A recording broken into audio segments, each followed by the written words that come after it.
Welcome, everyone, to the Armchair Bookers podcast, episode 46. If you're wondering why the intro sounds a little different this week, it's because it's me, your reigning, defending, fighting Armchair Bookers podcast prediction 2, count 'em 2-time champion, Maverick. How are y'all doing? Well, I was going to celebrate your victory because you're my wife, but since you looked at me and decided to say those words so intensely at me, I now wish you a very short reign, and I hope you have a terrible title reign. Don't worry, boys. 1 month. The belt's coming back to the dock. That's all I gotta say. I was just gonna say I was introducing it after drinking helium, but that's fine. We got a full house tonight. We got everyone here. We got JK, we got Fridge, we got Stoney, we got Mav, we got the ref, we got Doc. Got all of us. Mm-hmm. But that really wasn't me with helium. That was the 2-time champion, Mav. You heard it here first, people. Meh. Yeah, shrug again. Women's first main event at WrestleMania, woman comes out champion. I'm just saying, Carmella won the fucking Battle Royale or whatever, right? Battle Royale? Sure. Yeah, it was. The P break, got it. Whoa! That's on harsh. the kickoff. There was some fire there. Oh Yeah, boy. but oddly whatever. enough, Call what yes, you want, that but it is made me win. That is the one that put you over. The one that put you over is No. something that everybody else was like, "You're crazy. What are you picking that for?" And that makes it the best part. On top of that, I also picked the Usos to retain when everyone else thought that someone else would take it. Blackachet, right. Blackachet. It was a marky fucking pick. Oh, let's do Asuka because they screwed her. No, fuck her. That's basically how that match still went. doesn't get one Battle Royale. So What a friggin' week. We are hot off the heels of WrestleMania weekend. I say WrestleMania weekend because WrestleMania is, as Michael Cole would say, the big dog. But there was so much wrestling, so much content, so many awesome events happening up and around that I would be remiss to say that it's not going to be called WrestleMania for much longer, WrestleMania weekend. It's going to be called, Wrestling Weekend or something with a catchier title to it. But I just really want to thank everybody for listening to our podcast so far. If you're a first-time listener, you can check us out over on the Apple Podcast app, over on Spotify, Google Play, and Podbean. If you dig what you hear, and subscribe, comment, and leave us a rating wherever you're listening. And then support the podcast by checking out our Armchair Bookers on ProWrestlingTees.com/ArmchairBookersPodcast. Today, I'm going to plug Instagram, Facebook, and Twitter, but mostly our YouTube. You know why? Because we've been covering some sick shit this week, and we've got some interviews going up on the YouTube over there, which you can find the link for over on our podbean.com and over on Instagram. I sounded like a flight attendant that whole time, and I'm totally cool with it. Ref was talking to some people this weekend. I was lucky. JK and I at Blackcraft really took our time walking through the crowd, walking through the backstage area, ran into wrestlers all over the venue, which was really neat. They weren't just in the backstage area. They were in the bar that was right behind us hanging out. They were sitting in the stands. Big groups were just hanging out watching all the matches and just oohing and ahhing. So it was neat to be on ground level with the wrestlers there. So JK and I just kind of walked the building, put our hands out and met, I think we met something like 20 some wrestlers from all different promotions. I'm not going to end the name dropping, but we met Pentagon, we met John Morrison, John Impact, John Blackcraft, Johnny Everything, championships everywhere. Again, I don't want to name drop people, but it was pretty cool. Casanova Valentine as well. Joey Janela. I'm rambling, guys. OVE. Oh, no. Continue. We love it. And Pick that name off the floor. Sam Adonis and Rory Gulak. I'm not reading a list here, guys. This is off memory, which is impressive because I can't remember shit, like using the mute button. Now, we also got some really great interviews out of that weekend. I'm very excited for that content to come out. I don't know if we're spoiling who we got interviews with, but we did post Noelle Foley. What a great interview we had with her. We were just walking by, and I happened to notice, JK and I happened to notice her sitting in the stands at 12:30 Saturday morning, just kind of watching a pretty intense event. And I was like, oh my God, that's Noelle Foley. And she was, granted us some time to chat. So thank you. Shout out to Noelle Foley. Big fan of the show. Love this really. I mean, to be honest, she's like, she bought some shirts, I think. Like, she definitely subscribed, I'm pretty sure. So it was just that pretty cool, fun night, man. It was wild. It was wild to be a wrestling fan this weekend. I think one of the things that's a real big takeaway is the fact that down at the White Eagle Hall in Jersey City, that venue was booked like 4 or 5 wrestling shows back to back, and Blackcraft closed it out at midnight, which was crazy. And there was so much energy in the crowd. There was so much energy in the building from fans, from the wrestlers. Blackcraft's crazy. Someone got crucified. But in general, like, there were so many wrestlers that you wouldn't have expected to be there. And you'll see the interviews flood out over the next couple weeks, but it's just like not only the wrestlers that were wrestling, like obviously at No Apologies, you had Simon Grimm, Pentagon, like the ref was saying, you had Johnny Blackcraft there, but it was real interesting to see who was walking around. Like you said, Jungle Boy was there, Joey Janela, because the event that happened right before was Joey Janela's event. And that was just on one day, and just walking around in the back. Soraya Knight was there. It was fucking crazy.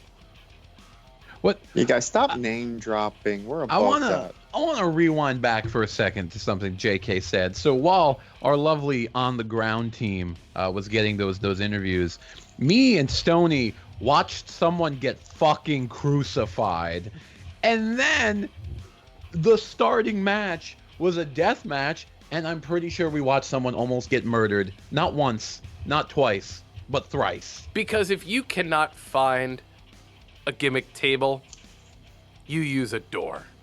With the knob still fucking on it. It's like they literally were like, fuck, we don't got any tables. Fuck, we don't got any tables. Take the door off the hinges. It'll do.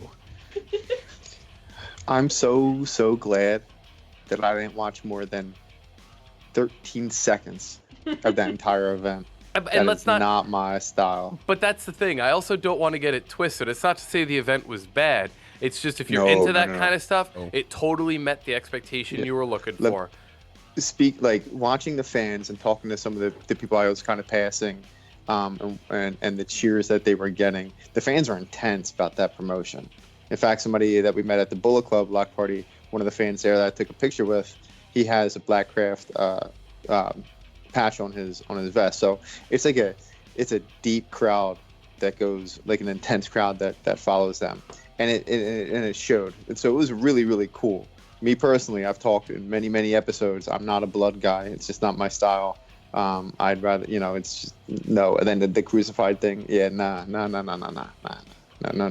thank you. I think the big takeaway is, one, it was a packed roster, lots of names. Oh my God. Definitely blew the budget on the roster. It was amazing. What me and Stoney learned very quickly is Ray Phoenix, brother of Pentagon, is a fucking ninja.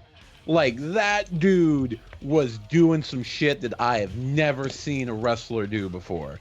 Like, he literally did a springboard up to the middle rope, then springboard off that, up to the top rope, flipped off it, and somehow kicked someone in the middle of the ring, and the kick still made a clap. The agility of that man is insane. He really... Phoenix is a fucking character. It's unbelievable. We didn't get to meet Phoenix, but we did meet Pentagon. No big deal. And I gotta say, no, I'm not gonna blow up the spot.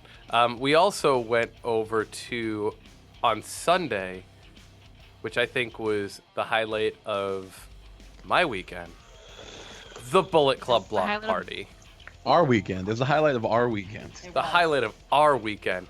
And if you guys could see the ref, he's got his Jimmy's Famous Seafood Bullet Club logo style shirt from said event.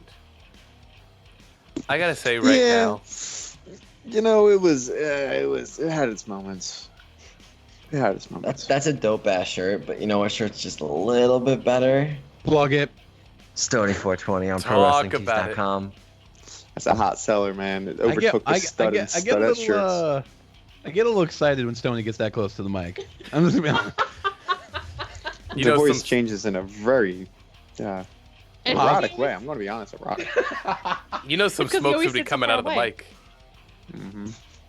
Doesn't happen that often, but when it does, watch out.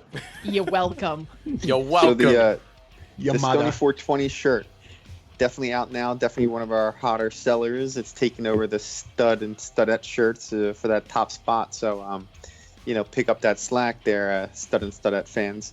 This week's Yeah. recording just got submitted. My boys are going to do their magic, and the video should be out very shortly. Definitely with a WrestleMania focus, so look out for that. But getting back to the Bullet Club block party, I didn't want to name all of them studs, but they all were. And I say that because they really were on the ground with the fans. I'm not no exaggeration. These guys came out after they did the meet and greets for hours and pictures for hours. They came out and they were playing cornhole with the fans. They were playing giant Jenga. They were slapping people. They were just getting cheers. They were doing everything that the fans were doing. I gotta cut you off. They weren't slapping anybody. Bad Luck Fale was walking Bad Luck around Fale. the fucking place slapping people. $20 a pop. He was like, yeah, well, some guy offered me His $20 hand to started slap to him. hurt though. He had to raise it up to 50, and people still kept lining up. Yeah, it was pretty wild. At one point, it sounded like a water balloon smacked against the ground. It was really pretty wild. And then everybody tried to muscle up and try to eat. You the actually slaps. saved him. You know that, right? You saved him. I did. I took control of that situation a little bit. But so again, there's going to be some content coming out from that. The big takeaway for me is just how accessible they all were. We met the president. We met the president of New Japan Wrestling. That's The crazy. president. Hanging out. Dude, he was in the middle of the crowds, walking around, taking pictures with people. And also, bear this in mind, the block party was not a New Japan sponsored event. But Yep. on social media, New Japan was promoting it, saying, hey, there's a great chance for you to go see some of our stars. The president of New Japan was there shaking hands, kissing babies, maybe not babies. You don't want to bring babies to this event. But, he was out in the crowd. He was handing out stickers. He was real cordial. He was real, easy to speak to. But, I mean, that was the general consensus for everybody. Everybody from catering to the marketing to handling the podcast row with us to True Heel Heat and High Spots podcast.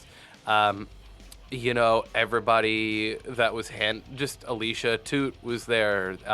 There's just everybody who had a booth, everybody who had a reason to be there. All the fans were real cool. There is not a finger I could point at a negative part of that event. Yeah.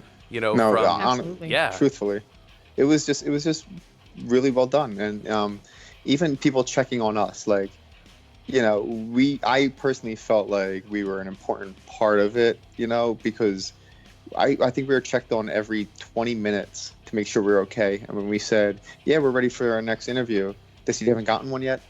And they got somebody over, even that person was a surprise interview and was not even on the list of people to be interviewed. But that's how accommodating they were. And a little preview, it made my dreams absolutely come true. Absolutely. It was. Oh man. But the whole event, it was just, like you said, the fans were all there with a common purpose, to enjoy talking wrestling and then to enjoy the spirit of what the Bullet Club is. It was amazing. Absolutely. Amazing. And I heard a little bit about Jay White. Oh, yeah. Jay White was there? He looked nice. I didn't have any interactions with him personally. I don't know, JK, did you? I didn't. I mean, I looked No. at him, but he didn't look at me. Yeah, I did get to speak to Jay. There we go. Oh, Jay, we're on the first name basis now. we are indeed. Uh-oh. When it he's gets lucky to he was J wearing Dub, you're in sunglasses. trouble. Oh no. Or if I call Oh, him no. Switchblade, that's when we get in trouble. Yeah, he was kind of mingling around the crowd. He had a couple of interviews, and he had one with Alicia that was great. That was really fun to sit during, and I had our camera over there, and I was listening in. I actually was able to ask him a question about what unique thing I thought he brought to the table in terms of Bullet Club, which was really cool. And he basically said, I think I'm, I will probably post something regarding it, but he basically said, I think I'm smarter. I think I'm more apt to do what it takes, which I completely agree with wholeheartedly. And also, after that interview, he was just like walking like a civilian around the crowd in a suit and sunglasses. And his man bun, and he was just walking around talking to people, just folded shirts in the middle of the crowd, like he was setting up his signing booth. He was even though he had already done signatures, he just figured, let me go outside next to Chase Owens. I told him it was really nice to meet him and that I really appreciated what he's currently doing in wrestling. I think he's doing fantastic things that are unparalleled. And he asked me to expand on it, and I melted into a puddle. Then after that, I said, I think the thing that you're doing that is unparalleled is the fact that you grab the crowd's attention and you don't care what their feeling is towards you, is that you demand their attention, you demand their respect, and it shows through your craft, and you're very talented in what you do. And he grabbed my hand and he said, thank you, and looked me directly into the eyes. So I'm a whole new woman. Long story short. But anyway, that whole thing aside, it was really incredible to just meet someone who I respect to a ridiculous degree as a wrestler. I mean, I can die happy. Dude, it was really absolutely. It was that kind of weekend in a lot of ways. So again, keep an eye out for all of our content, pictures. Mav handled the camera, and at one point I wasn't sure if the camera lens was her eye. Because that's all I saw was one eye and then camera lens for hours. So keep a lookout for all those pictures. Just a ton of things. This is, really thank you for following us, but definitely spread our name right now. People are going to see a lot of good things coming from us. So thank you for the support. Keep talking about us. You must be, because we are growing. Thank you for that. Much appreciated. And go ahead. Sorry. Oh, I'm gonna cut you off right now. I'm just kidding. I'm not gonna cut a promo. Cut his mic. That's rude. Cut his mic. I'm talking. Well, the one thing I wasn't expecting, and I'm like super proud of, and just to all of you listening right now, if you were there at the block party and you came up to the table and said hi to us and you listened to our show, that meant the world to us. We weren't expecting that. We were just there to have a good time, hang out with like-minded people, and meet the Bullet Club and just have fun like the rest of you guys. But for you guys to take the time out and go like, oh my God, I listen to your show every week, or oh my God, my husband always listens to your show. Can I get a picture? Like, that is so strange to us. Yeah, man. That is so foreign to us.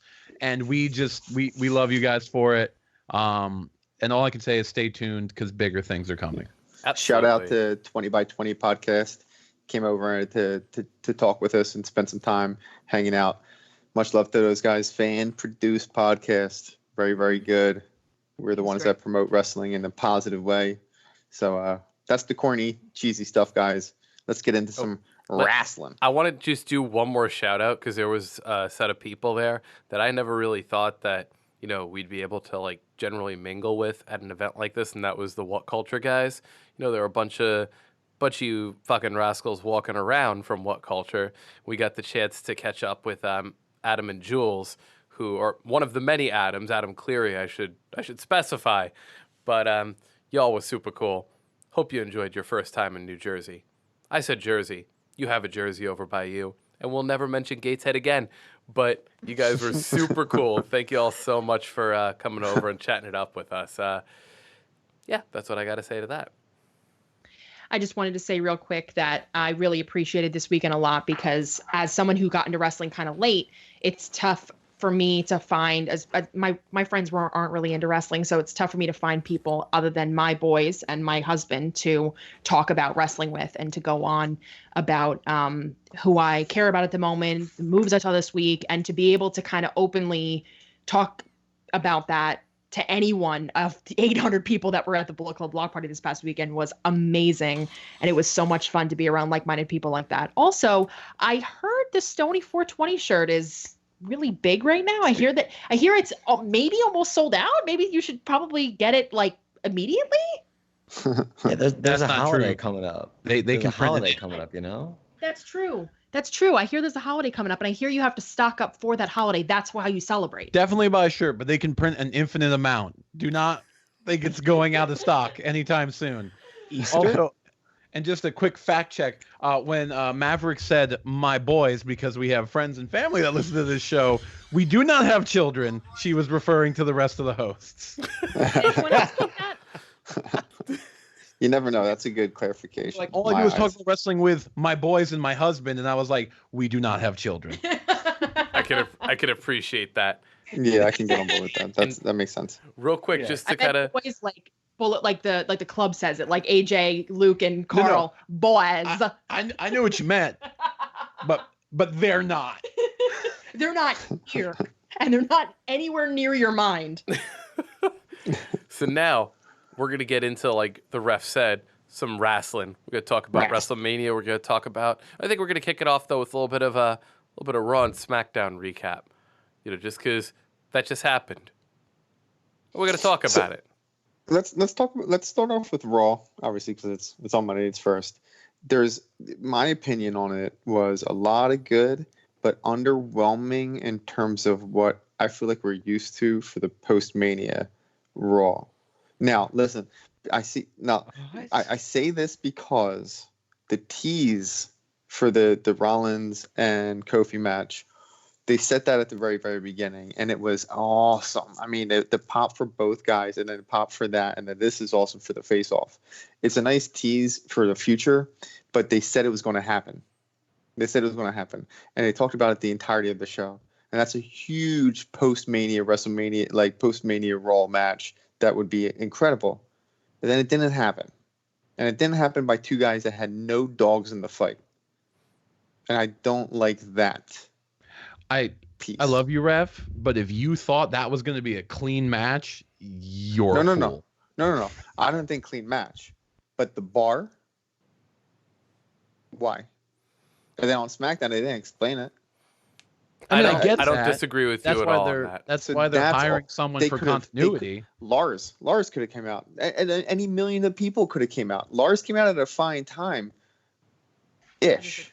We'll get into that too. Now, I'm not knocking some of this stuff, but the bar I'm knocking. They had no reason to be out there for either guy. The New Day was not in a feud with Cesaro with the bar. That's what I was going to say. The only reason they could use to justify is, the New Day beat them to have Kofi do. But it's not like it was their dog in the fight. Mm-hmm. Yeah. So like beyond, but and that's relatively minor because you don't want to pick it apart too much. I just feel like that would be one that I feel like I have to point out. But other than that, they had some really fun moments. I really do think so. Lars finally making his debut. Good to hear. Good to see Lars because he was dealing with some mental health struggles, and it's good to see him getting the treatment that he needed to be able to get out into the ring. And he made his presence known. And he is a massive human being. He is gigantic, and his hands, you got to find a picture of this guy's hands. They're as big as a human being's head. It's unbelievable. If you meet him, are you going to ask him to touch his hand? I'm going to ask him if he could put his hand like on my face. It's never enough with you. No. Some sort of physical contact. At least it's on his face, boys. What are you complaining about? It could be somewhere else. Next subject. It's not a bad. That's we've gotten to this conversation way too often. It's not terribly inaccurate. Yeah. But no, look, the shots I've been taking, the weird, crazy shots I've been taking are hitting some marks. So be staying tuned. They don't always hit. Well, but when they do, it's awesome. Let's talk about Lars Sullivan for a second, because Lars Sullivan came out and he put Kurt Angle on the fucking mat and went, "That ain't enough," and then jumped off and did one of those diving headbutt businesses. When Lars Sullivan was in NXT, I was like, I don't give a shit about you. And then he came up to the main roster, and I don't know why, but I could totally see him as a mainstay player on the main roster. I don't know if it was against Angle. I don't know if it's because he had enough time off TV for me to kind of wash the taste of how I felt about him off. But no, I thought and think that he's going to be a big player now that he's mentally ready to come back. That diving headbutt is fucking crazy.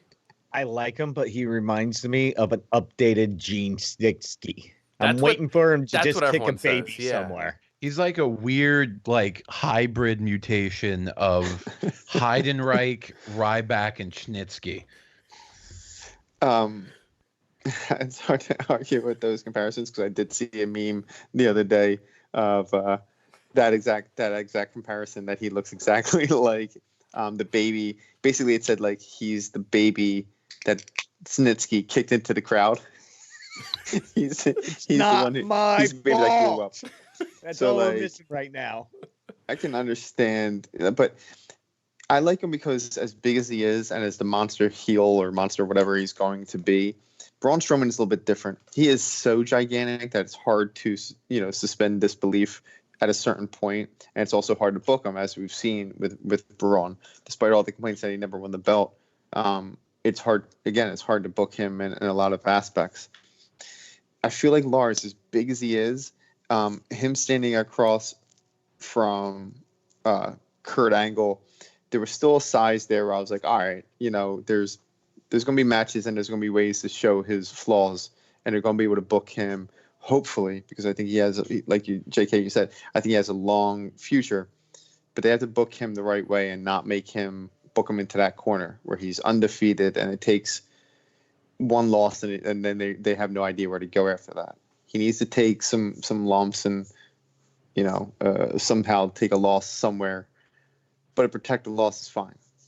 Right. You can have big guys lose. You can have hulking, mammoth, gargantuan human beings take an L.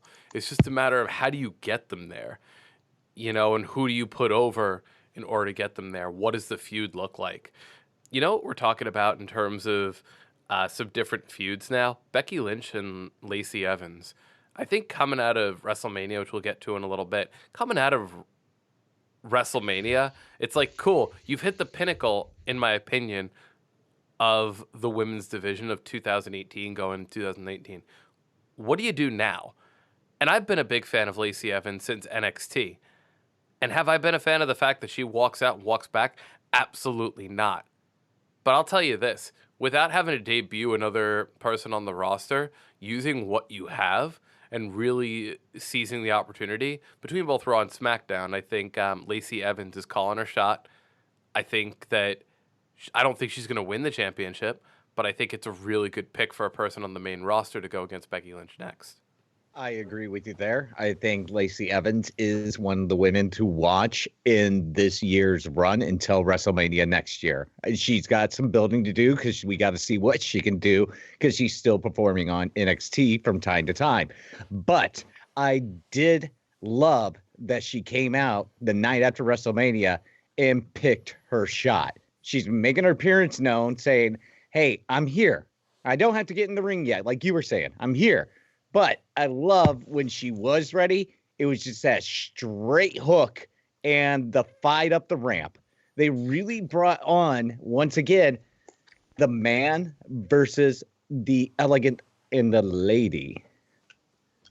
I am not sold on the new Charlotte yet.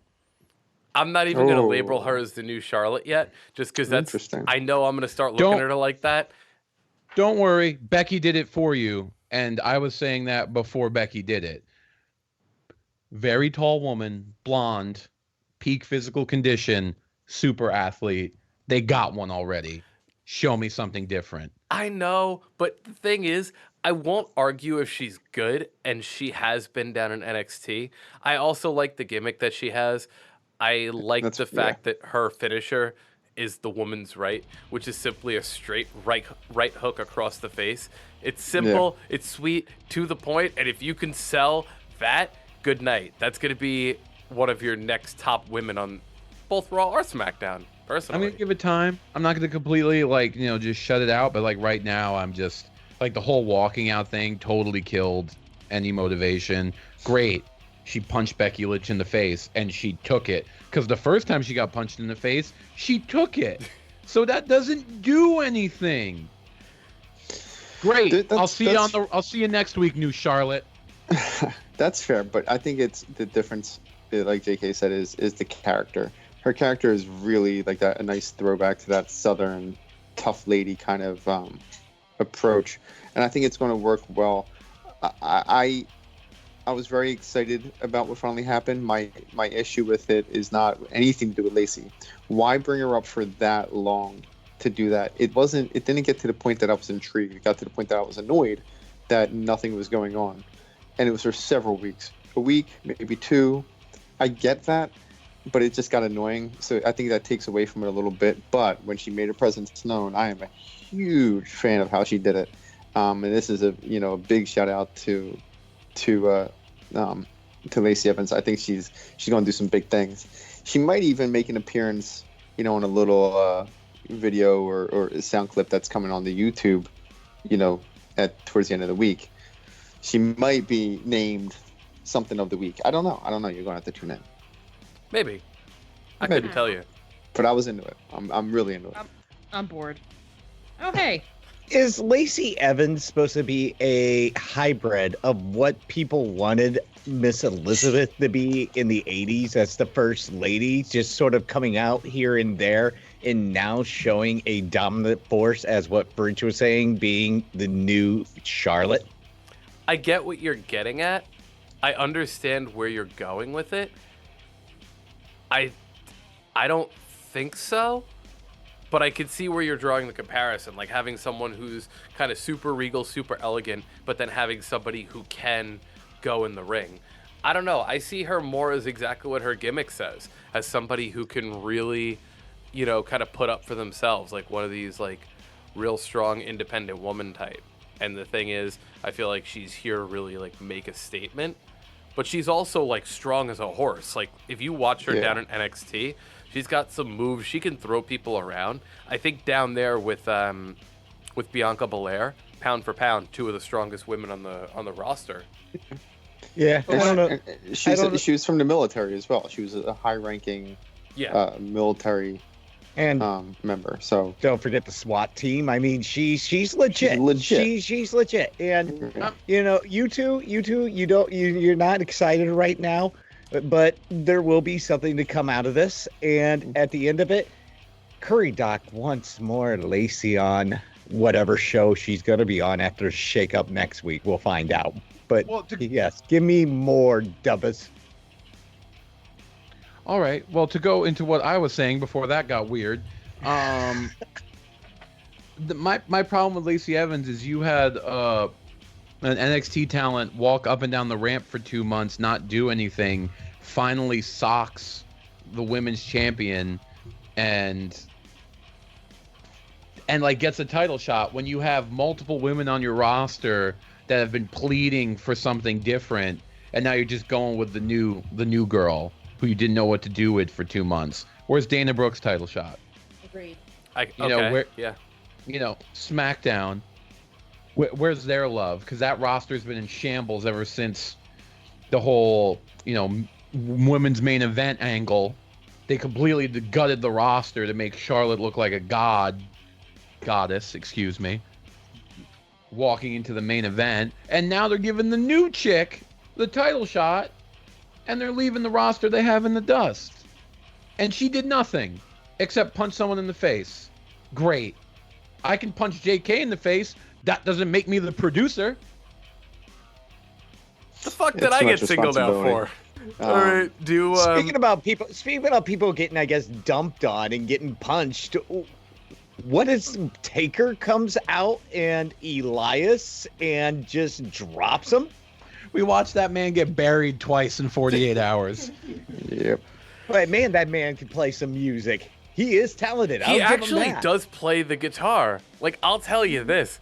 He's not playing to a pre-recording. He's actually learning licks. I could fucking appreciate Elias, and I'm pissed at The Undertaker for putting him in the fucking ground. Yeah. You know what, though? He's an easy target. You know I'm what? heated.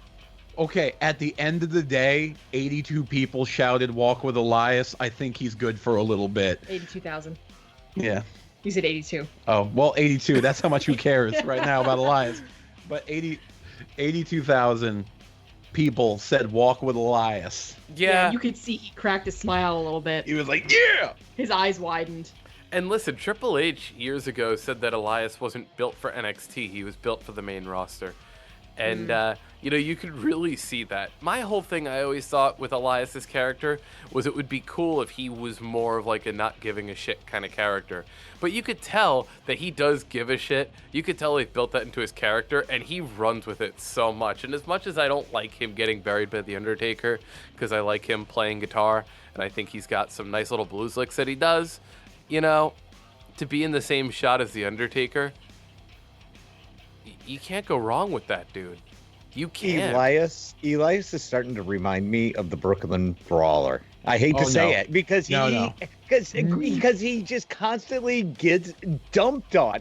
When's the last time this man has come out ahead in the match that has not involved his guitar?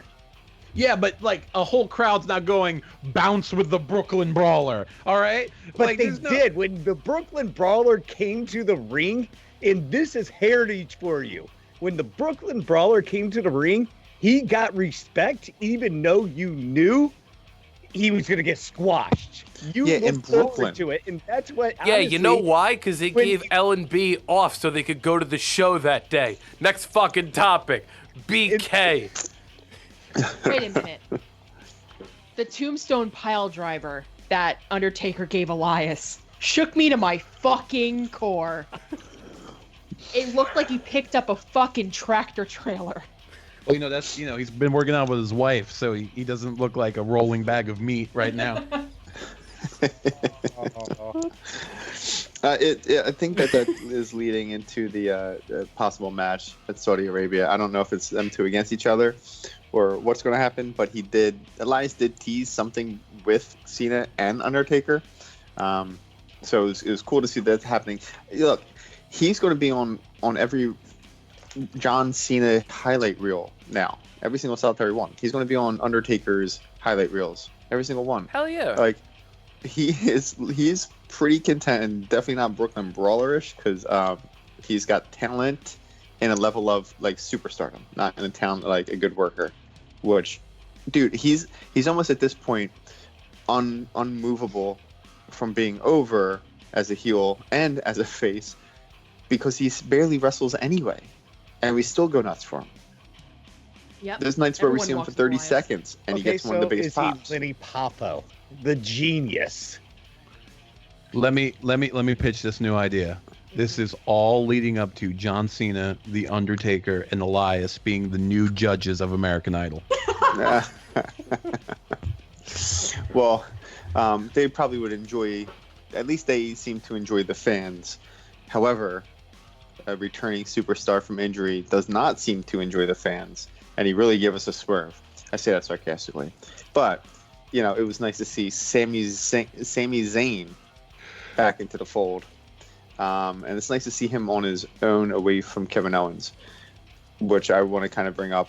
Where is Kevin Owens? But anyway, Sami Zayn coming still back. doing shitty stunners. Yo, get the fuck out of here. Easy. I don't mind. No. Him. I don't mind him. Stop it. Whoa. Why isn't Stoney here? We're not on SmackDown yet. I know, but don't bring up the stunner and not expect me to go fucking wild. There was a wrestler this weekend who will go nameless because I don't want to break any etiquette, and we were guests in their house. But I gotta say, I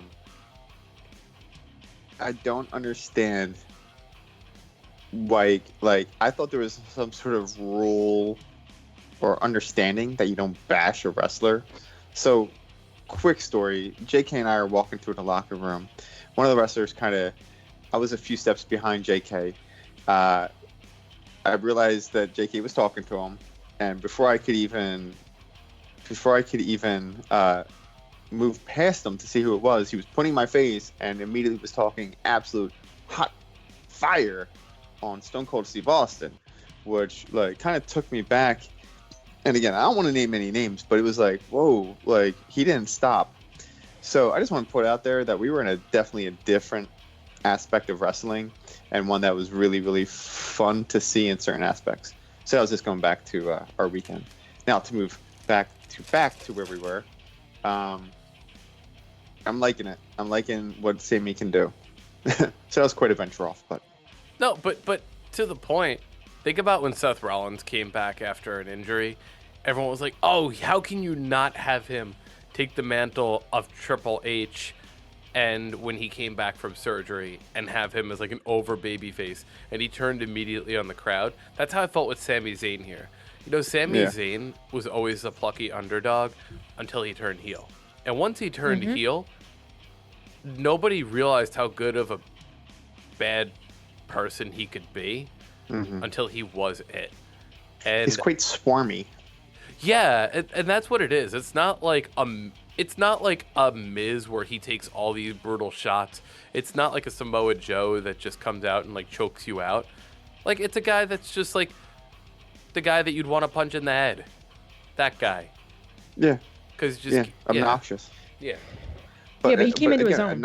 Obnoxious like heel heat. Obnoxious. I love him. I love Sammy, and it feels a little bit genuine too, because he was in a tough spot as a face.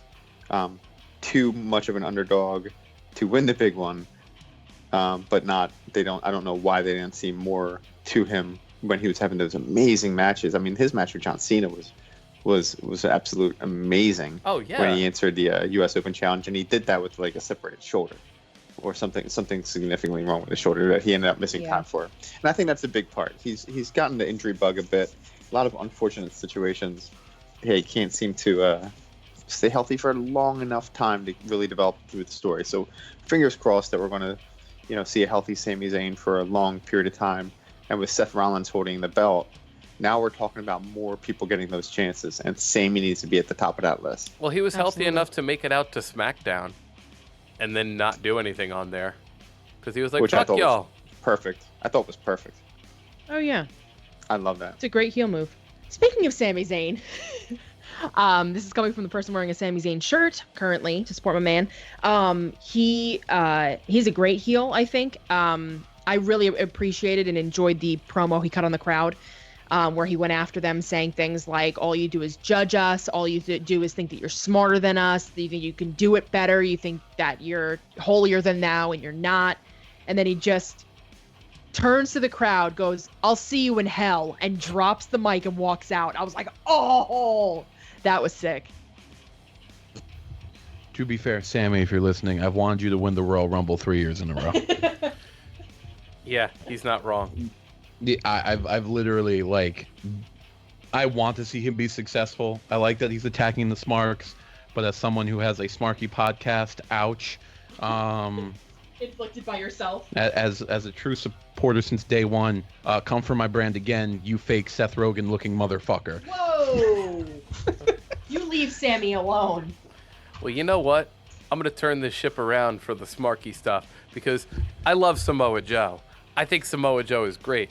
I feel like Samoa Joe is one of like the smart gods, let's be honest. But Joe holding the U.S. Championship and putting Rey Mysterio, regardless of reason, the fuck out in about a minute, and then having him set up a feud with Braun Strowman on SmackDown, I am all about that. I think Joe needs to be one of the top players of SmackDown in 2019 or on Raw. I prefer SmackDown because he can't get, trashed on the main show. But I think this is a great step for him. And you could even have him and Sammy start going, as a tag team and start doing shit too. But I don't know. I'm real happy for the way that Samoa Joe's been taking the U.S. title. And I'm real happy for what he and Strowman can do together in the ring. Joe and Sammy would be a great tag team. But don't do it, please. Enough Joe, of the tag teams. Yeah, don't do it. Joe is so much better right now on his own in this feud with Strowman, whether if it's 1 week or something that's going to be built with time, is going to be huge for Joe. But it's going to be very entertaining because finally you have this David and Goliath going on. And slowly the WWE realized Joe is going to kill you. Wait. And that's what they were turning him into. Wait, what do you mean? Between Joe and Strowman with David and Goliath? Yes. Wait, it's yes, it's like Goliath and bigger Goliath. Look how small. Yes, I gotta admit, I was watching it with my daughter that night, and I texted the boys because it just tickled me. And she's just like, wow, those are really big men, Daddy. And it's like, yes, they are. Yes, this is what happens when mountains fight. But when they were standing There was an obvious height difference there, and that's all I mean with the David and Goliath story. They're nice to see somebody the size of Joe stand up and take control after calling anybody out and showing he's not going to step away from a fight. Once again, Joe is going to kill you. I'm against the majority here. I'm not into it. I love the physicality that they can have, and I love the story that they can develop. I love everything except who wins. Joe! Joe is the one that's going to come out of this. They're building Joe to something better. And we've seen this time and time again. Time and time again. What gives you confidence that this is when they're going to pull that trigger? Dude, why? They haven't done because they're putting him against Strowman. And why haven't they pulled the trigger with Strowman in the championship? There's something about Strowman that they will not put a belt on, and they're not going to take a belt off of Joe. If anything, That's this the is perfect going belt to to take off project him. That's the perfect belt to give to him because he's not ready for the big belt, but he needs a belt. Nah, you don't take it off of Joe. I'm in agreement. You build Joe. I agree. I'm worried that they're not going to. Is my point. I'm 100% in agreement with Ref here. They basically made a feud between the two people they're afraid to pull the trigger on. So it's what is happening? What does this mean? Strowman doesn't need the U.S. title. I think the U.S. title is a belittlement to Strowman, to Joe as well. Those are two main event players that they have just refused to put in the main event because they've had a screwy main event for the past 18 months. At me if you think I'm wrong, because I'm not. This doesn't make any sense. It doesn't make. It's a great fight. It's gonna be entertaining. I'm not taking away from its entertainment value. It's gonna be the strongest versus the baddest. It's amazing on paper. But they've never, is every match in the feud going to end in a no fucking contest? There has to be a definitive winner at some point. And I don't see anybody coming out of here unscathed. I do think that there will be a winner at the end of it. And I do think that it's going to be Joe. I think that they're building Joe to something bigger within the year. Remember, this is where we start on page 1, people. This is what those 2 nights were. They're building to something longer into this. And if they're teasing it now, they want to continue on with it. So, Doc, I agree with you to that point. You know how that happens? You know how you build up Joe? Great feud. Strowman wins the feud. You strap him to U.S. You put Joe back in the main event. So Strowman has to win the feud. And then, in that situation, Joe comes out stronger with or without the belt. I didn't say Joe was winning a fight. I said Joe would come out stronger. Well, no, you literally said Joe would win the feud. Okay, yes, he would win the feud. Who's going to come out stronger? It's not who has the belt at the end of it. I think what that's Doc's the whole saying, point of a feud. No, I think what Doc's saying is that it doesn't matter win, lose, or draw who leaves with the championship and who wins in the feud. Joe at the end of the day is going to come out looking strong. He's going to come out looking like a horse, and he's going to get kind of put back into the main event whether he's got the title or not. Talking about titles, though, I wasn't super happy about this at first, but then I saw that picture of the Hardys holding the tag team belts, and 10-year-old me smiled inside. I don't give a shit. I am happy that the Hardy Boys are now the SmackDown Tag Team Championships. That is the problem I have with the Hardys winning, is because you're just like, man, that really sucks for the Usos. But I feel 10 inside again, and that's all that matters because the Hardys are the tag team champions. Yeah. They don't look a day old, man. They're doing great work. They're doing their best work.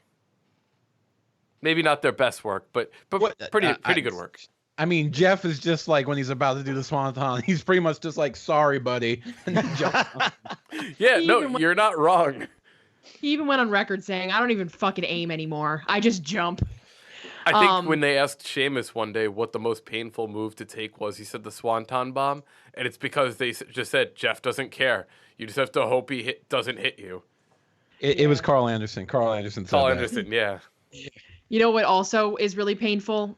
a coup de grace, I'm sure. Not that I've ever taken one, but I'm saying if Finn messes up, yeah, it's incredibly painful. that man, I watched that move and I'm like, how the hell are people's sternums not broken? Well, because Finn Balor is a fucking ace. He's a professional. So No. did Low-Ki create the move? I think he did. It was called the Warrior's Way. And let's just be honest. When you see Hideo Itami, Finn Balor, or fucking Low-Ki do it, there are some people whose feet slide off. Okay, fine. And then there are some people that literally stand on the guy afterwards. Fuck. It's just like, I just want to know how he thought. Like, there had to be whoever created the move, because we're not 100% sure, had to look at the ring post, look at the mat, look at the ring post, look at the mat, and goes, yeah, I can jump off and stomp a guy. And even worse, who was the guy that looked across the ring and went, fucking do it to me. Do it to me, bro. Yeah, but that guy was probably like, you're going to do it and like you're going to land on my back, right? Because my back is just like a solid wall of muscle. No, I'm going to land right on your intestines, the softest part of your body. Or you're going to miss, right? It's going to be a high spot that gets transitioned to my finisher, right? Yeah, no. No, I'm going to land right on your fucking chest. You're basically going to see flames come around my shoes because I'm re-entering the atmosphere about to crush you and your soul. I just want to say quickly that I agree that it is a little weird that the Hardy Boys have the tag team championship. Excuse me. I was on the elevator headed back to work from lunch, and I'm watching SmackDown on my the highlights of SmackDown on my phone, and I see the count 1, 2, 3, and right past my floor I go. I literally was in such shock. I missed my floor, and I had to go all the way up to the top floor and go all the way back down to get back to work. I was literally just like, wait, my eyes went like bulged out of my head. Everyone was staring at me in the elevator. I'm almost like put my headphones down and went, guys, the Hardy Boys are the SmackDown Tag Team Champions 2 days after WrestleMania when the Usos retained it against Black and Ricochet. And everyone would have even looked at me like I was even more crazy at that point. And if anyone agreed with you, I would be like, you need to get the fuck out of there. That's when I hand them my business card. You know what's crazy? We're talking about tag team championships. We're talking about a bunch of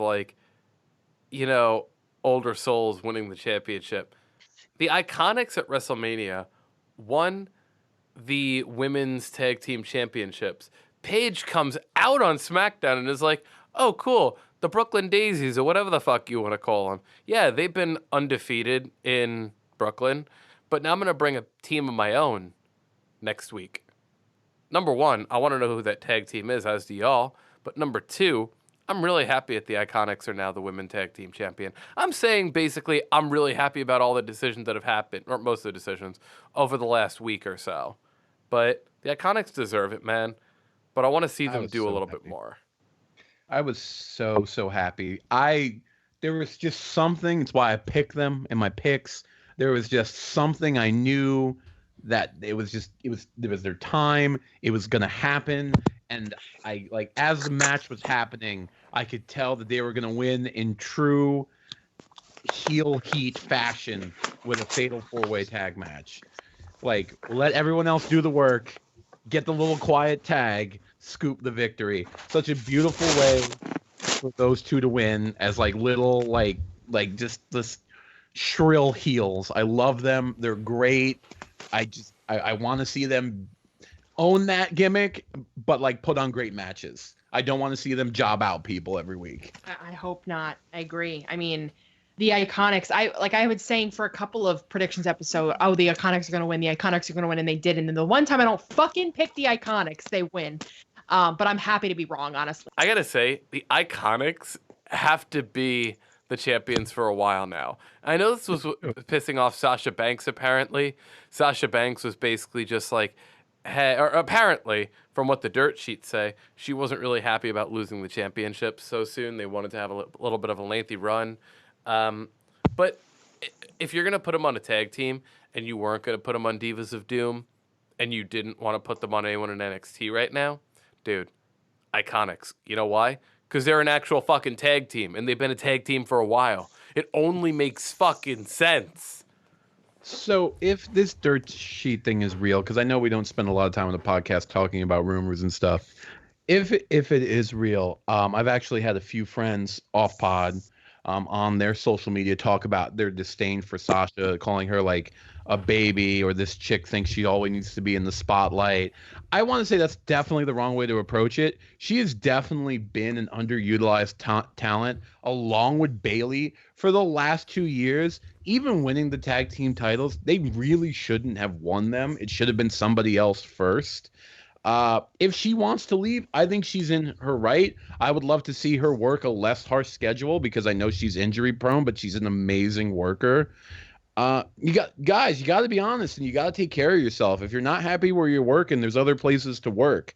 So for anyone calling her like a crybaby, or like thinks, she's not in the spotlight enough, I'm like, be honest with you, she's up there with Charlotte and Becky for wrestling proficiency. So to say she doesn't deserve to be in the limelight when they're pushing others to the moon, wink, wink, Charlotte, is quite frankly an unfair conversation to have. And she would be the rock star of AEW if she went there. Oh, Not saying she is, not starting that rumor here on this podcast. But what I'm trying to say is, don't knock someone for wanting betterment in their career when there has been videographic evidence of the contrary happening on TV every week. I think it's very misinformed opinions to criticize someone so harshly when you don't really know what's going on. And someone so harshly that is backs it up with an amazing talent, and is constantly being called the person that people want to wrestle. She's on the top of everybody's list, and there's a reason for that. She's the Shawn Michaels of the women's division, basically. Now, that's a really fair comparison. I like that. Yeah. Yeah. So my whole thing, my initial reaction. I'm sorry, just to finish it up. My initial reaction was, dude, like, you tend to always seem like there's something wrong. And then I stepped back and I was like, well, there is something wrong. She hasn't been in the main event since the 19 championship back and forths with Charlotte. And nothing since. And that is just not adequate for such a talent. Nor should it be. Yeah, and I actually wanted to go exactly off that and say it took her to have that monster feud, busting her ass with Charlotte, breaking the barriers, changing people's opinions on women's wrestling, to get her name out there and be like, see, I can, like, we're badass. We're talented. We're proficient. Give us some fucking respect. And she really did a great job at that. And she worked really hard to get where she is, and I completely understand it if in fact she is in the situation now where she's a little bit, hesitant to continue her career here at WWE, or she's at least just having doubts. There are some people who have left recently and who have opinions on WWE, so I can understand where she's coming from for sure. I did also want to quickly say I really appreciated Seth's promo this week too on Raw. Oh, yeah. That was really dope. That was a good one. The head-to-head between him and Kofi was terrific. And the fans ate it up. Absolutely. Ate it up. up. My God. Because they're so, like, they popped so much for him during his Burn It Down. They obviously popped for Kofi Mania and everything, and just the New Day in general. And Big E's fucking split. Like, what the... that man defies everything about physics I've ever known. But including his Tope Suicida friggin' shocks me every time. But it was an incredible moment between the two of them of being like, dude, we fucking did it. And it was really cool to watch. Don't you dare give me that shit. No. I'm not going to take anything away from it. I am not surprised Seth Rollins beat Brock Lesnar. That's something you expected. I am surprised that Kofi Kingston is WWE champion. Didn't you pick Brock? I picked Brock, but come on. Seth is a believable opponent. Kofi Kingston 4 months ago was not a believable opponent for Daniel Bryan. Yeah, we did it. Sure. It was reserved for Kofi. Yeah. Seth did it is expected for Seth. Yeah, you're right. Yeah. But, it was he ended a long reign. That's the whole thing, is the whole someone had to take it off Brock. I'm glad it finally got off Brock. And that's, I think, why the fans went so nuts, is because everyone's been dying to get the Universal Championship belt off a part-timer. So before we move on real quick, I just wanted to mention to kind of close this up and lead into our next little segment. Go ahead, Doc. Before I'll close it up after you. No, because this just goes off of Maverick with Big E and everything, and just a quick get welly. I don't know if you guys read this or not, but yeah, the poor guy, in the worst possible way. We're talking about the dancing and everything else. Well, luckily, it's a torn meniscus isn't even surgery; it's rest basically. So you're looking at about he's looking at about 6 weeks out. Big E can go 6 weeks without losing any momentum. If anything, it could possibly propel him upwards even more because they're going to really rely on his presence, which is phenomenal. I want to go back a few weeks ago when he had the square cut out in the middle of his shirt so you could see was his pecs. Like, are you kidding me? Like, these are things that he's just out back thinking about. Like, they didn't say, hey, go out and do a split. He's doing that. I love it. I love that Florida man. I love it. So another thing I really loved about both Raw and SmackDown was the Super Down shakeup. The Superstar shakeup. The Super Down water time. The Superstar. What time is it? It's not even 11 yet. Welcome to the Superdome. Did I say it right at any point? No. Superstar shakeup. No, you did. You did. I said at the Welcome end. Superstar to MetLife Center. Superstar shakeup, right? There we go. There you go. There we go.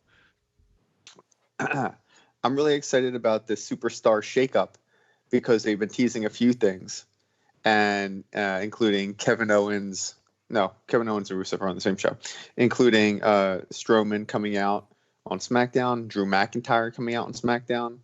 Some neat blending and interesting people coming on interesting shows, and I'm really excited to see what's going to happen, who's going to move where. I really am. This one I think is going to be a lot of fun because you're going to talk about SmackDown being it seems like it's a specific style, and Raw seems like it's niching its way into a specific style. So I'm really curious to see who SmackDown is going to get because to me that's a far superior brand, and there's a lot of great names that I think could switch over. I'm very excited to see what happens. This match of the week is sponsored by Balls Guarana. Do you remember Balls Guarana, the highly caffeinated premium soda in the unmistakable glass cobalt blue bottle? Balls Guarana has fueled the late nights for gamers, techies, and geeks for over 20 years. Balls is still available in the staple original flavor that some say tastes like an uber smooth cream soda. It's also available in 6 flavors: original, cherry, orange, ginger, root beer, and zero. Balls will offer listeners free shipping on their next order of balls when you visit balls.com to purchase. Use the code FUELEDBYBALLS at checkout to receive free shipping on your next order. Free shipping code expires on 12/19 and it's a one-time use only. Free shipping is only available to the U.S. domestic states. Free shipping does not apply to Canada, Alaska, or Hawaii at this time. Free shipping offer is available at balls.com. Thanks so much and enjoy the match of the week. What's the match of the week this week, boy? Coming off of WrestleMania weekend, lots of gigantic crowd reactions. I'll tell you, this WrestleMania had some of the biggest reactions I think I've heard. Numerous ones instead. You usually get one or two. This one had 4 or 5 pops that were really goosebump creating. And I even, you add in NXT and now we're talking like 50 to 20. But if you're talking wrestling, you want to hear the crowd lose their minds. And one match that I can think of that really set the tone for fans losing their minds, for me at least, was One Night Stand between RVD and John Cena. Man, did they eat John Cena apart. And you would have thought, just the greatest human being in the world walked in when RVD was announced. And then you talk about a match that was phenomenal and an ending that I thought was going to, rock the building off its hinges. So John Cena versus RVD for the WWE Championship in the year 2006, One Night Stand. Pretty much the only valid WWE run pay-per-view under the ECW banner. it was it was literally the 12th man made a difference. I think that's what the story they were trying to tell. That crowd probably would have actually rioted if Cena won. Like, they were ready to go. Like, that's where you get the iconic "if Cena wins, we riot" moment. Like, that's an incredible thing. The crowd was as much as a part of that match as the two wrestlers in the ring were. Wasn't that the match inside the Hammerstein Ballroom, not the intercept here? Yes. Yes, it was. God, those were the days. That crowd was feverish. It was ECW loyalists to the end. Relentless, aggressive. I love that match. The storytelling in that match. I do have one caveat. That match was contested under Extreme Rules. That was not an Extreme Rules match. That was RVD used the chair. John Cena used some steps. There was some pretty interesting spots, but it was just a plain old match. I feel like that match had the ability to go deeper, and it just was like a middle of the road, like hardcore match with really good wrestling in between. Yeah. Watching RVD in the high point in his career, finally getting to that main event level, was just incredible. He looked like incredible shape. Please, all our listeners out there, go back and watch that match. RVD looks great now, but everyone forgets how in shape he was back then. They used to film him stretching in the back because that's how impressive it was during his promos. Like, he was just a super athlete, and I'm sure the weed helped. But that was my only issue with the match. They touted it as Extreme Rules. I've almost would have preferred if it was just like, yeah, it's no disqualification. Yeah. It would have been great, and since it was contested under Extreme Rules, you expected more. But I think that's what made it even better was RVD showed that night. He doesn't have to be the king of Extreme that we know him as, that he knows how to wrestle in the ring. So do yourself a favor, and you want to see where RVD really kicked off his wrestling career away from the Extreme career. It was marked, I believe, on this night. To be fair, I agree with Doc 100%. If he didn't have that little snafu like a month or two later where he got pulled over with Sabu and they had a large amount of marijuana in their car and it ruined his main event push and he never recovered.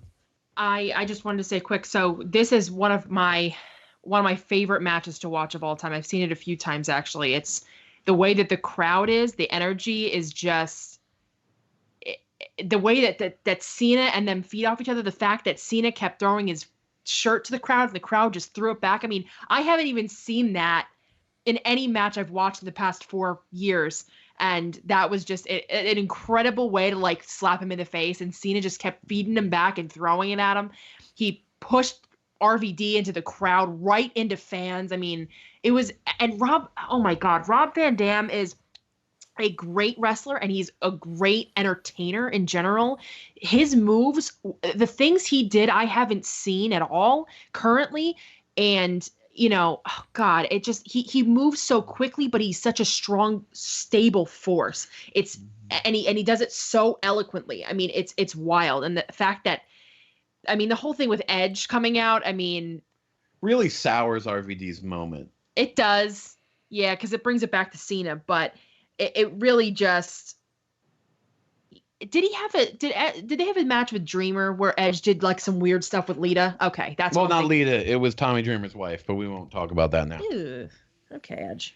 No, Edge was slimy. Yeah, that was his whole shtick. He was the rated R superstar in a PG era of wrestling. Go figure that out. Just the one final thing I had to touch on that. That was 2006. That was a young Cena in that match. And I don't think he knew how to handle that crowd being so violently against him.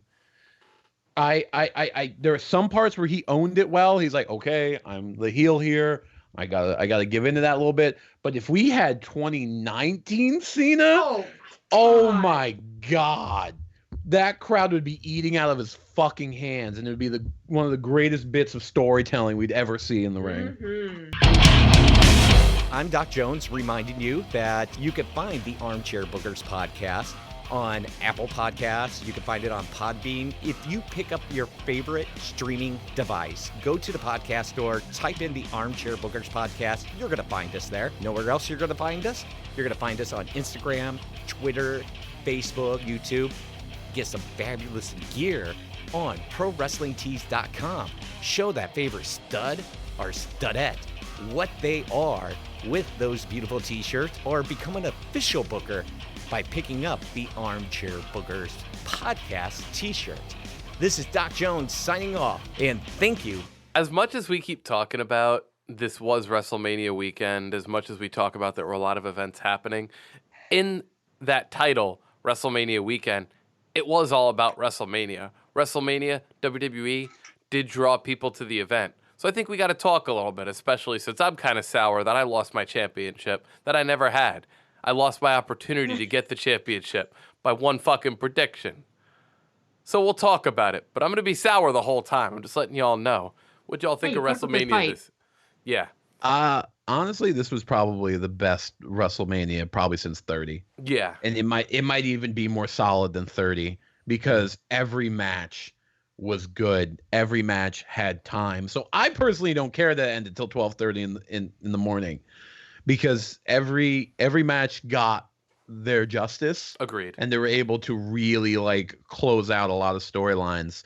The only caveat that I personally have of the night is the length of the Rey Mysterio match, but me and Doc have talked a lot about this off pod. It's not necessarily to save time, it's more to save the health of Rey Mysterio, and everyone got their shine in, so I'm okay with it. But that was the only spot that I didn't agree with so much. But man, was it just from bell to bell, just an amazing card. I can also say, if they thought that Rey Mysterio could slightly go, then I think they did the right call here by making Joe turn out to be a bit more of a dominant force. I agree with you, that match should have been longer and it could have been a classic, but if they were going to have Mysterio on the card, have Joe look like a dominant force, that's fine. Even the Royal Rumble, not the Royal Rumble, the Battle Royal with the two Saturday Night Live guys, fine. Michael Chang, Colin Jost. Yeah, I'm not a fan of them, but it served its purpose. It did what it needed to do. WrestleMania's always been Hollywood in wrestling, in music meets in the center. Right. It was always the showcase, the best of the best, because guess what? Love him or hate him, Vince McMahon can be a dick, and I'm going to say his name, so purchase the podcast and fire my ass, please. The reason why I would say that is WrestleMania is were you not entertained? And that's what everybody tunes and comes to WrestleMania for, because you are entertained, whether if you're a wrestling fan, you're a Hollywood fan, or you're there for entertainment. And I think that's the reason why people from around the world came. My take from WrestleMania, how is The Miz not dead right now and Shane McMahon? Shit, because right? that was a huge spot. I will be the first to admit that I loved leaving the engagement that I was at before WrestleMania. And when I was driving on I-80, I could see the explosions out of my rearview mirror. And I'm going to bring up a fact that I think the WWE Network should put a warning on, that you should not watch the app while driving an automobile during WrestleMania weekend. Because when The Miz went off the scaffolding, I almost went off of the interstate. I could not believe it. That's not WWE's fault. Nobody needs to tell you that. Nobody needs to tell you that. That just needs to be known, number one. That's when you get your permit. But you know what? Yeah, you know just... what? Even though it is known, since I'm going to do them a favor. And if I see this appear on their app, I would be very happy, because it would take some kind of fucking moron like myself to crash into a guardrail watching wrestling before that warning appears. Okay. Oh boy, and then Doc like, Mania. what happened to Curry Doc? But at least it's during WrestleMania, not like Exactly. Fastlane. It would be a Aw. WrestleMania moment. That's No. all. Well, no. Let's not go there wouldn't it either. be a Doc's in the hospital moment? What are Yeah. you talking Thanks for about? ruining my WrestleMania, Okay, Doc. let's get back on the path there. But yes, The Miz, how is he not dead? And I love that. The Iconics walking away as the women's champion in heel fashion. It was wonderful. Of course, the Ronda Rousey match at the end. Oh, that was rough. It had a couple good spots inside of it. When she got drop kicked in between Charlotte's legs, I thought Ronda broke her neck outside the ring. I know. It was very entertaining. And yes, that whole show. And I agree 100% with you, Fridge, because not since WrestleMania 30 can I remember sitting watching the pre-show all the way to the end going, this is why I watch WrestleMania. I couldn't agree with you more, and I thank you so much for bringing up the pre-show, because we when we came back to my place from the block party, and we watched pretty much the entire pre-show. Pre-show guys got time, and the matches were great. That Cruiserweight Championship match was amazing. Hell yeah. Like I was just so proud, because I know on this show a lot of times we rag on WWE a lot. It's kind of our gimmick. But man, they were like, fine, you guys want everyone to have time? You're going to be here for 9 hours. But it was a great 9 hours because everyone got time. And it showed the true skill of their athletes, even the ones you don't get to see that much of. It really got to show, yeah, these are the best talent in the world if you give them time. And you know what? People are going to bitch about the length of time. People are going to throw a hissy fit over that. You know what? Point to me a really bad match on that show. I'd be hard-pressed to find one. I'd be hard-pressed to say there are matches I enjoyed a little bit less than others. You know, like Baron Corbin and Kurt Angle. Am I still disappointed that was really a thing? Absolutely. But it's all a matter of what they plan to do with Baron Corbin moving forward past Raw this week. But even for the same token, you felt like you were in Kurt Angle's corner the whole time. You didn't want him to lose. So in that way, they even won over there. I thought one of the coolest matches was the Kofi Daniel Bryan match, and that was probably the highlight match of the entire evening. When he then brought his kids into the ring, they had the new shirts, they had the new belt, they had everything for him. Xavier Woods was even crying. It was just a really feel-good moment, and it was after a really good match. And real quick, I'm just going to touch on this real quick because I didn't mention TakeOver. TakeOver's part of it. Dave Meltzer did go ahead and rate the Johnny Gargano match of 5.5 stars. The TakeOver needs to be a mini episode in and of itself. Bro, yeah. That was. Bro. We'll set time up for that. Wait, hold on a second. Wait, Johnny Gargano's match got 5.5 stars? Yeah. It was good. It was real good. It was really, really good, man. It was real good. And on our scale, 5.5 was like a 9.5. The whole show was just bonkers, terrific. Guys, I want to point one thing out, by the way. It was a few episodes back we got into NXT WWE, and I said eventually, or there was backstage talk on the dirt sheets about NXT overshadowing the main events. And I think this was a perfect example because every other NXT was the night before the big show. This one went on Friday, giving people a rest to do the Hall of Fame ceremony on Saturday, and then going into WrestleMania kind of with that thrill out of them. And this NXT takeover, once again, I won't even say once again, if you watch this takeover, this shows why NXT needs to be a brand upon its own, because the WWE has gold with these kids because they're allowing them to wrestle and not allowing them to have so much of the mic skills because they know they're still working on that, and that's the reason why they don't do it very often. And to see that continue on, I would love it. And all I'm saying is, yes, guys, I agree with you. NXT, the whole package was great. Because even in the Hall of Fame ceremonies, you got the cheap jokes and the cracks out of DX. And it was entertaining, but it was also kind of really cool and important. Could we eventually see the China Women Battle Royal. That'd be dope. I'd be down for that. By the Same. way, Do that. real quick, you brought up the Hall of Fame. Fuck the guy that attacked Bret Hart. Fuck him. Yeah, fuck that guy. And kudos to Dash Wilder for being a good brother. Hell Yeah, yeah. man. Getting one in for the boys. Yeah, no, fuck that guy. Seriously. I mean, who does shit like that? But I want to say also, speaking of kudos, I want to give kudos to Travis Brown, who was the first person in the ring, an actual trained UFC fighter. Not that, and I'm not saying anything against the wrestlers that jumped in, but Travis Brown was first, Shane McMahon was second, everyone else followed. Drake Davey Maverick Boy's- was third. He was absolutely. He jumped in too. I mean, so many guys. I mean, I think even Kofi. I think all the New Day ran in. Heath Slater was doing incredible, like trying to grab. Heath Slater actually grabbed Bret Hart out of the group and went back in to try and get that guy. I mean, everyone literally just didn't care what happened to them, or if they were going to get fined, or if there was going to be an issue, or if they were going to get hurt. They were trying to make sure that this guy knew that this was the wrong thing to do at the wrong time. Those guys really stepped up. Also Davey Boy Smith's son, same thing. He was wailing on him at first.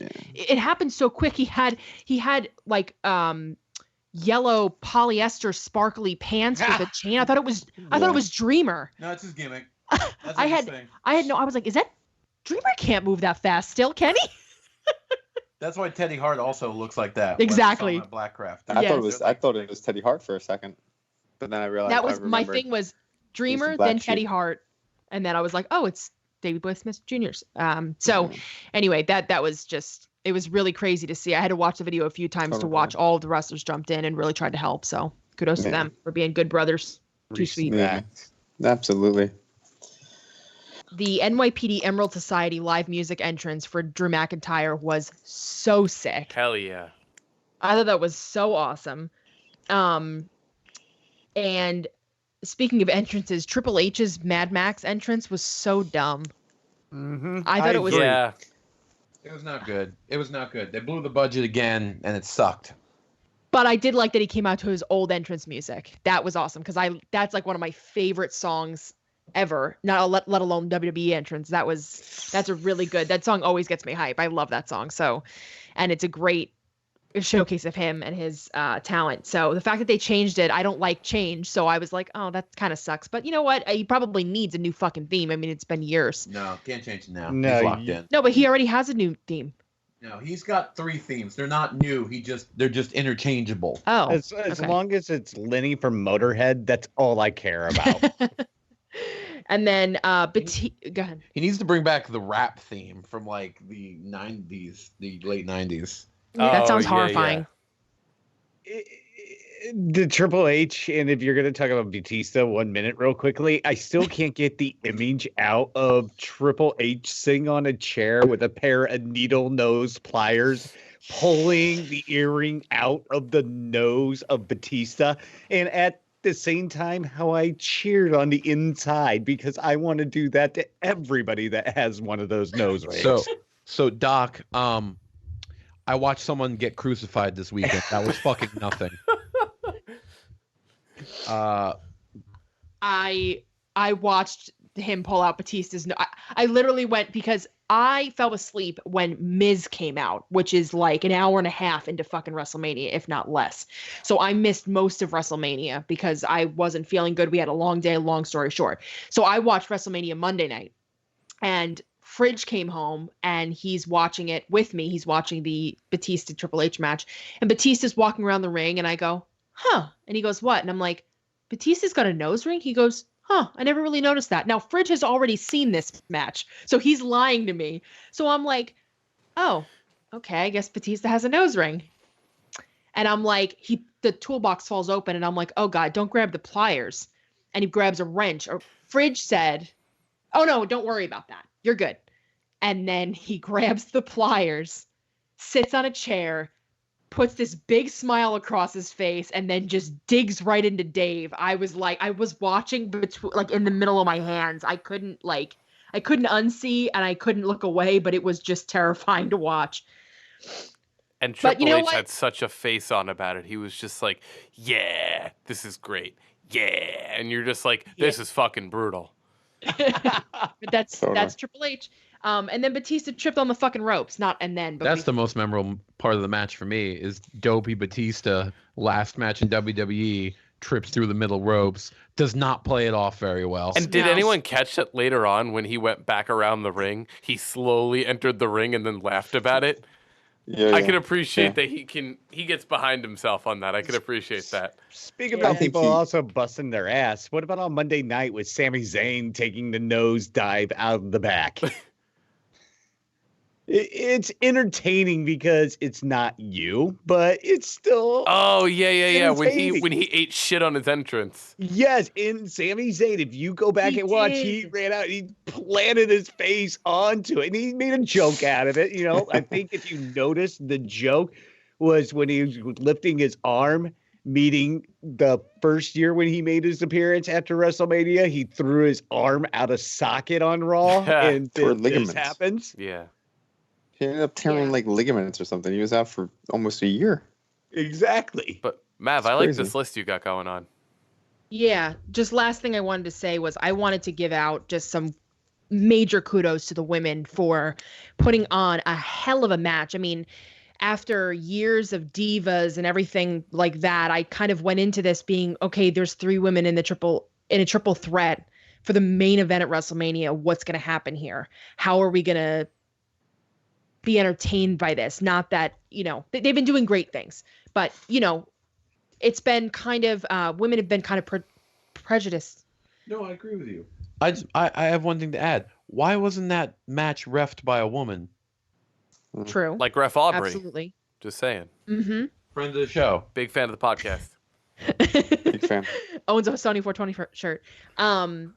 But yeah, basically here's the thing is I kind of wanted to say that it's stereotypically, unfortunately, the way things have been happening over what WWE is kind of forced with the whole diva revolution is down our throats is that, it wasn't going to be that entertaining. It's the pee break match. That's what it's kind of always considered.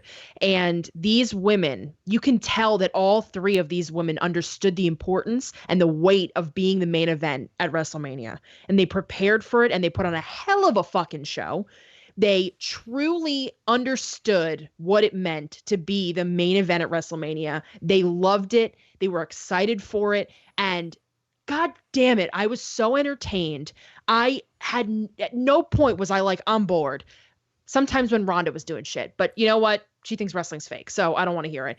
But, the way that even just Becky and Charlotte together, it was just hit after hit after hit after hit. It was nonstop. There weren't any boring holds or going outside of the ring or screwing around. It was constant action, and it was fantastic to watch. I'm not really too big of a fan of how Becky won. I mean, it seemed like kind of a heel move, in my opinion, the way I watched it. I guess you could chalk it up to how creative she is in the ring.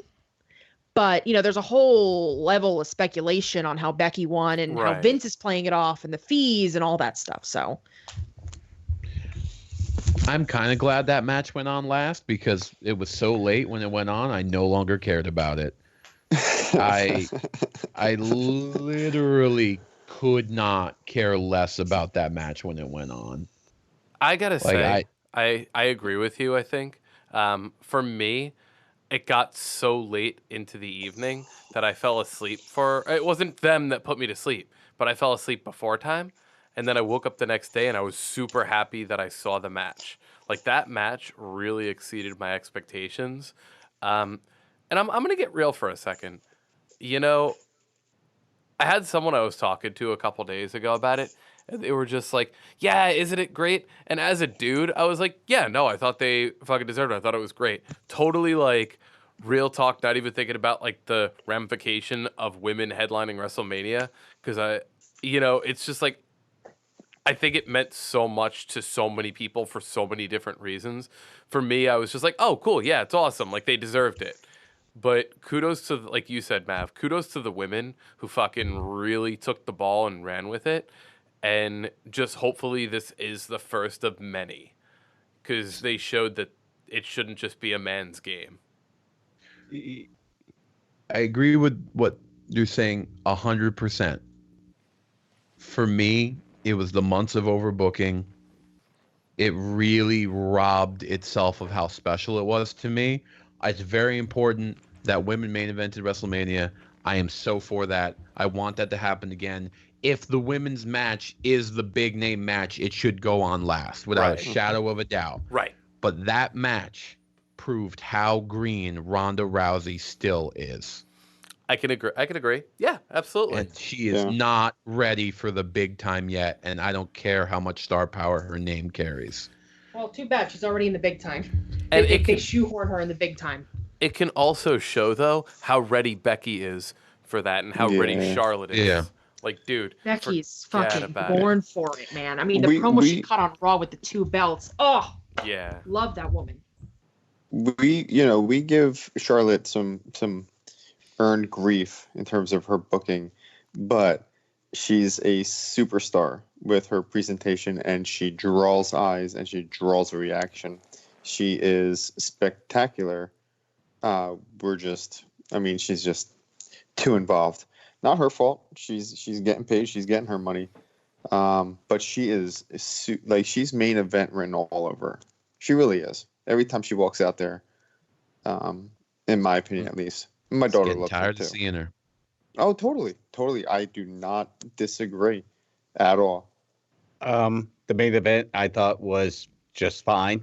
I didn't think it was great. I watched it because I wanted to see what big pops they were going to have in it, because I knew something big was going to happen inside of it.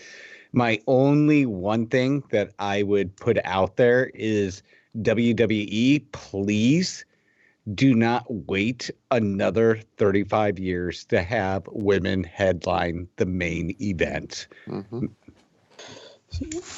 So as we move towards closing out this episode, I do want to mention AEW continuing to make moves, and their biggest move yet would have to be the announcement of a TV deal with TNT/TBS. It'll be a 2-hour weekly show. More details to follow, but that is, now we're talking. They're no longer a t-shirt company. They're a t-shirt company with a TV deal. Yeah, so that's exciting. Well, remember, this is all speculatory right now still. All speculatory. Well, yes. And then another interesting development, which has been confirmed, is that Road Dogg Jesse James has stepped down from being the co-lead writer for SmackDown. And that's a big hit, because again, you're seeing these changes from people who earn their way up, get kind of shuttled out or frustrated themselves out. Now, rumor is that Road Dogg became frustrated with the constant changes to his scripts, which has Vince's fingerprints all over it. True or false, that tends to be the complaint by most people that leave the company. So if that is the case, some of these things have to start to shake them up. I see Road Dogg, if he is completely out of WWE, with AEW within a week. It's almost coincidental that, I'm not even going to go into speculatory mode, but he's got plenty of availability. Plenty of options. So they're playing a dangerous games with who they're losing, including their 20-year-long seamstress, who is now with AEW. These are all knocks against morale, and I think even a seamstress, you bond with this lady, she's with you all the time, and for 20 years she was there. And if they can let go of a 20-year vet who's the seamstress, what does it mean about you, who's out there, sacrificing for a couple of years? Loyalty goes a long way, and I think they're running into some dangerous moves. But congrats to AEW. That's a big move. I agree with you 100% there, Ref. These shots to morale are kind of like showing the cracks in Vince McMahon's armor. Again, not that we think AEW is going to overtake WWE, but they're losing valuable staff members because of a certain direction in which things are going. I want to make an interesting joke. Apparently, the seamstress is the only true independent contractor in WWE because she can leave when she wants. Okay. Okay. Oh, right down the drive there. Oh. when you were talking about the speculations, I was going through some stock reports, and apparently Warner Media has came forward and said Friday AEW is being pitched to advertisers. So it looks like it's almost a definite deal with TNT and TBS. And right now it's a perfect time to take fire because they're a little bit hemorrhaging. Whoa. Bigger than that? They're trying to take Friday? I think so. No, I think they're so. taking Tuesday. If they're trying to take, now listen, if they're trying to take Friday, SmackDown is moving to Fox on Fridays. No, now you may have misunderstood me. I said they're going to their advertisers Friday in pitching AEW, not for a Friday time slot. They haven't announced any slots or anything like that. The only thing they're doing is they're going to the advertiser saying, here's a product. Are you willing to invest during this? And Ref, I would love to see a Friday night war between the two. I think it could work again. I do think that the time is right. And I do think as the former members of the Bullet Club. Time is right. They've sold a whole lot of nice t-shirts. They marketed themselves really well. Look at the WWE. And that sold-out crowd is going to look great in AEW shirts, baby. They haven't even really figured anything out, which they say themselves. There's so much that they haven't even figured out yet. It's a ground-up thing. I think we love speculating because it's the hot topic. I think Cody has made it very clear that they are not going to even compete with WWE yet. So maybe down the road, Doc, I agree with you. But for right now, I think they're going to be on a day that has no competition, which rightfully so. Right. I would almost say if Monday's going to be Raw and Friday's going to be SmackDown, I would like to see a Wednesday or Saturday show come for AEW. There'd be no way they could survive on Saturday. Nobody gives a shit about watching NXT live. And if you care about wrestling and what it stands for, yeah, you watch NXT on Wednesday. Okay, all right. Let me preach, girl. Let me preface this for you. Do you want to see? I don't know. Candice LeRae. Some talent that's trying to develop their skill, or Kenny Omega versus Pac. Velveteen Dream. I mean, yeah, great. Kenny Omega's great. I'm not discounting him as a wrestler. I'm just saying that NXT on Wednesdays is for people who don't get tired of watching wrestling already 2 full fucking nights a week and who want to go back, because these people on Wednesday nights are fighting for their spot. They're fighting to prove themselves, and they're fighting for the crowd's attention. And it shows. It's a generally enjoying show to watch because you see people groveling to get ahead and to do what they need to get noticed and to get attention that they deserve and they feel they deserve, and to prove their gimmick and develop their gimmick. It's like watching people train live, but they're already so good at what they do. Anyway, I'm not going to cut a fucking promo on NXT. Yeah, there you go. You can grandstand. It still doesn't matter. They lack the star power that AEW has. Of course. If AEW is going to pick a day, I think they should go after Tuesday, because SmackDown will be moving to Friday, and by the time they get it all locked in, well, when does SmackDown move? Like this time next year, right? But when was the planned Fox Sports 1 show? That's what I'm saying. Like, I don't remember exactly when they're moving over to Fox, but if it's within the next, well, it's within a year. See, I don't know if it if it was open, if Tuesday was open, and that's when they were planning on, if they were planning on releasing on Tuesdays once it's open, that's a smart move, because that's an established wrestling night at this point. But again, going after WWE in any sort of sense is just, buddy, that's just absolutely nonsense and crazy. It just can't happen. They'd be dead in a week.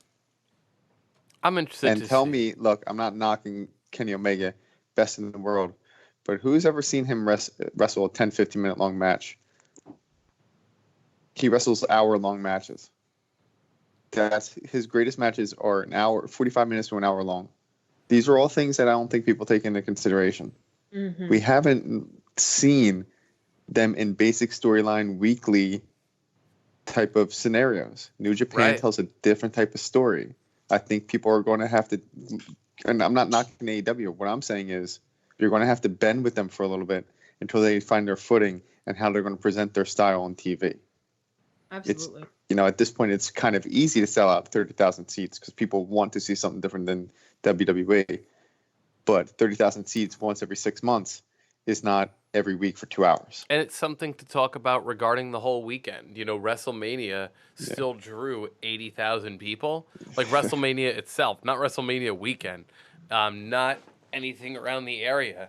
The area brought probably, let's say, 200,000 people. Like if we're giving you, a real statistic, let's say, which I'd love to see the real numbers of.